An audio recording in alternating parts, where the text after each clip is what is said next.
Sekarang topik ke-6, taselan dalam sejarah dibincangkan. Taselan dalam sejarah adalah proses menerangkan atau mengulas sesuatu fakta sejarah. Taselan dalam sejarah diperlukan supaya sesuatu peristiwa menjadi bermakna dan berfaedah. Sejarawan perlu membuat penyelidikan terhadap peristiwa yang dikaji supaya taselannya betul dan tepat.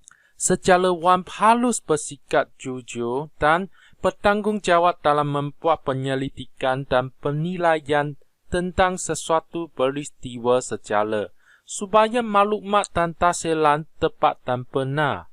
Yang berikut adalah sebab-sebab wujudnya perbezaan taselan dalam sejarah. Sebab yang pertama adalah pemilihan sumber yang berbeza. Sebab yang kedua adalah perbezaan pendapat pada sesuatu perkara sejarah. Sebab yang ketiga adalah perbezaan ideologi daripada sejarawan. Sebab yang keempat adalah tujuan penulisan daripada sejarawan. Yang berikut adalah contoh peristiwa sejarah yang terdapat perbezaan dalam taselan. 以下是在诠释中具有差异的历史事件例子。Dalam peristiwa penentangan Tok Janggut terhadap British di Pasir Putih, Kelantan, terdapat dua taselan yang berlainan. Taselan yang pertama adalah daripada sejarawan tempatan. Berdasarkannya, Tok Janggut ialah pejuang tanah air yang menentang dasar British. Pelaturan cukai tanah dan cukai hasil hutan yang membebankan penduduk tempatan. Taselan kedua adalah daripada sejarawan barat. Berdasarkannya, Tok Janggut ialah pemberontak kerana menentang dan ingin mematuhi dasar British.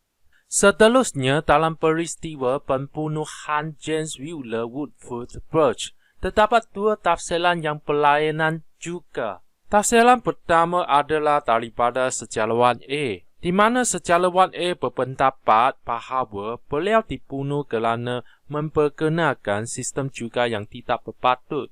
Tafsiran kedua adalah daripada sejarawan B, di mana sejarawan B berpendapat beliau dibunuh kerana campur tangan dalam budaya tempatan, iaitu amalan perhambaan. Yang berikut adalah kepentingan tafsiran dalam sejarah. Tafsiran dalam sejarah meminta kita menilai sesuatu peristiwa sejarah yang sama dengan berbagai sudut. Tafsiran dalam sejarah menggalakkan kita berfikiran terbuka dan kritik dalam mengkaji peristiwa sejarah dengan menggunakan berbagai sumber sejarah yang tepat. Tafsiran dalam sejarah menggalakkan kita sentiasa menggunakan berbagai sumber dalam menghasilkan penulisan sejarah dengan bukti yang kukuh. Sekarang topik ketujuh, kepentingan mempelajari sejarah dibincangkan. Dengan memahami dan menghayati sejarah, usaha rakyat dalam pembentukan negara dapat difahamkan dan kita akan berbangga menjadi warga negara dan lebih bertanggungjawab dalam mempertahankan negara. Sekarang topik tujuan mempelajari sejarah dibincangkan. 现在学习历史的目的被讨论。Kita boleh mendapat berbagai pengetahuan melalui pelajaran sejarah, seperti kebudayaan dan asal-usul berbagai bangsa. Melalui pengetahuan daripada sejarah, kita dapat memahami serta membuat penilaian tentang kepentingan peristiwa sejarah. Asal-usul keluarga, bangsa dan negara dapat dikenali daripada sejarah. Kita dapat memahami tradisi, adat istiadat dan budaya bangsa sendiri. Secara tamadun, bangsa perlu dihargai bagi melahirkan perasaan jati diri yang tinggi. Melalui pemahaman terhadap sejarah tanah air sendiri, kepribadian bangsa dapat dibentukkan dan rasa rendah diri dengan bangsa yang lain di dunia dihapuskan. Kita boleh mengambil iktibar daripada perjuangan tokoh dan pemimpin negara yang telah menyumbang khidmat mereka demi mempertahankan kedaulatan bangsa dan negara.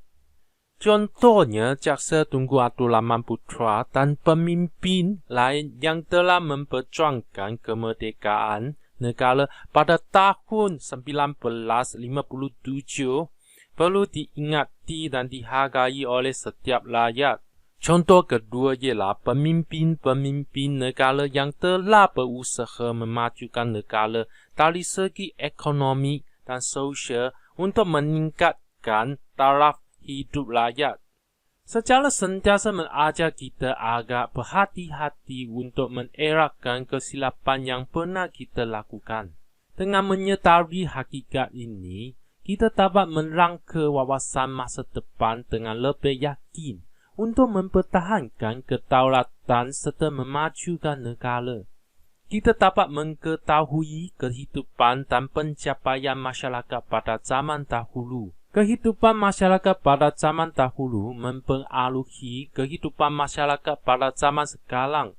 Peristiwa masa lalu membantu kehidupan manusia menjadi lebih baik pada masa kini. Sekarang topik faedah mempelajari sejarah dibincangkan. 现在学习历史的好处被讨论。Sejarah boleh dijadikan panduan untuk memberi itibar kepada kita supaya tidak mengulangi kesilapan.